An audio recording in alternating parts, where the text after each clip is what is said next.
envoie du haut du ciel ton esprit de solidarité, d'amour et de compassion. Un samedi soir à l'hôtel Hilton de Yaoundé, quelques 300 convives ont laissé parler leur cœur et exprimé leur amour pour la cause humanitaire. C'était à l'occasion du grand gala de charité organisé par l'Ordre souverain de Malte au profit de ses œuvres hospitalières au Cameroun. La cérémonie s'est déroulée en présence de la première dame camerounaise, Chantal Biya, dont l'engagement pour les causes humanitaires n'est plus à démontrer ni à compter.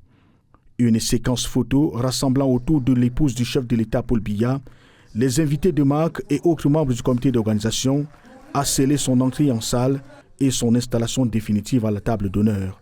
Beau tableau admiré et applaudi par les autres convives qui attendaient déjà dans la somptueuse salle de banquet de cette place hôtelière bien huppée de la capitale. Les prises de parole successives, celles de l'ambassadeur de l'Ordre souverain de Malte au Cameroun, Jean-Christophe Etsik, et du nouveau grand hospitalier de l'Ordre au Cameroun, Dr Joseph Blotz, permettent d'édifier le public sur la raison d'être de cette cérémonie qui traduit à la fois l'importance et l'étroitesse des relations entre le Cameroun et l'Ordre souverain de Malte.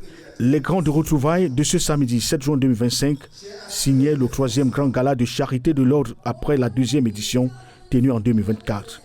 Les fonds obtenus de la générosité des donateurs ont contribué à date au renforcement des plateaux techniques des hôpitaux Saint-Jean de Malte de Ndjombe-Pindia dans le département du Mungo, région du littoral, du centre d'oncologie pédiatrique de Yaoundé logé à la fondation Chantal Biya dans le centre et le centre de santé, léproserie et maternité de Mokolo dans l'extrême nord du pays, à la grande satisfaction des populations bénéficiaires. Traité d'une tumeur maligne appelée rhabdomyosarcome. Bon, ce que je vais dire à la première dame, c'est d'abord un grand merci. D'abord pour le centre, parce qu'il faut d'abord un centre pour accueillir. Donc je vais te dire un grand merci à la première dame pour tout ce qu'elle fait. Les convives ont acquis à coût de millions de francs CFA 33 lots offerts par des généreux donateurs et proposés à la vente aux enchères. Entre autres, les objets d'art, les liqueurs et vins, les produits de la gastronomie française, les accessoires de mode de grandes marques, tant africains que camerounais, sans oublier les tenues de sport des athlètes de haut niveau.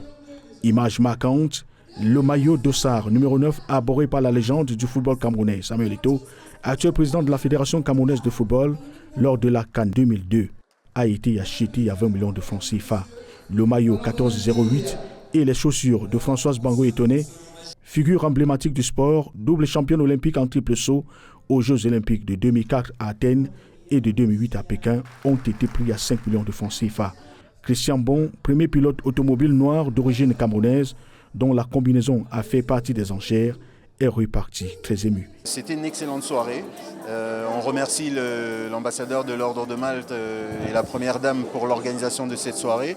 Les œuvres qu'on a mises en vente se sont bien vendues et j'espère qu'on pourra mettre en œuvre beaucoup de choses pour la future génération et les enfants pour qui on était là ce soir, et je remercie tout le monde. Au terme de cette soirée, la mobilisation des personnalités de tous bords a permis de récolter près de 66 millions de francs CFA qui seront redistribués aux œuvres hospitalières de l'Ordre souverain de Malte au Cameroun, très couru par les populations vulnérables. Bon à savoir, l'Ordre de Malte est présent au Cameroun depuis 1969. Il est engagé dans la lutte contre la lèpre et le traitement des maladies infectieuses. Ses employés et bénévoles collaborent avec le système de santé du Cameroun dans les domaines de la pédiatrie, de la lutte contre le paludisme, de l'ophtalmologie, de la kinésithérapie et de la cardiologie.